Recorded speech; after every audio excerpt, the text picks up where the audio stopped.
I'll tell you what's happening in California.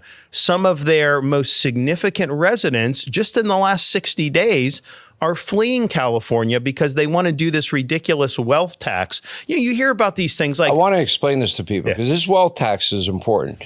So they're going to have a referendum in November that would be retroactive to January of this year. And Silicon Valley has a lot of wealthy people, and it would be 5% of their wealth. They've already paid their taxes, or at least I assume they did, right? Or they'd be in trouble. They already paid their taxes.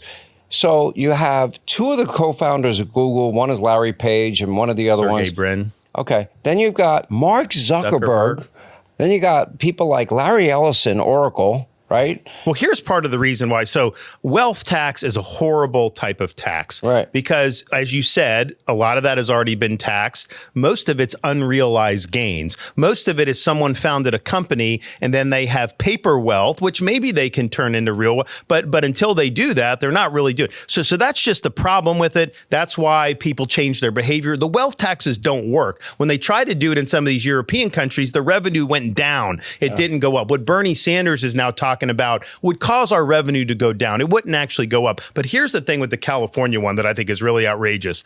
If you found a company, or you don't even have to have founded a company, say you own a certain amount, 5% of Google, but say you have 25% of the voting rights, they impute your voting rights as if you own that much equity in the company. So you think about some of these companies, well, Google's an extreme example because it's super, super successful, but even some of the smaller companies, they may have paper valuations. You may have a founder of the company that owns 5%. Maybe he owns 50% of the voting rights. They're going to say, oh no, you have to pay a 5% tax on stock you don't even own. And so what are they going to do? So of course people aren't going to sit there and pay that, and they're not going to pay it for a spendthrift government like California, which has increased their budget by how much over the last 10, 15 years? Their budget's tripled in the last 10 or 15 years. Their population has barely gone up, and it's actually gone down in the last few years. So people aren't going to want to pay it, but certainly to feed that California beast.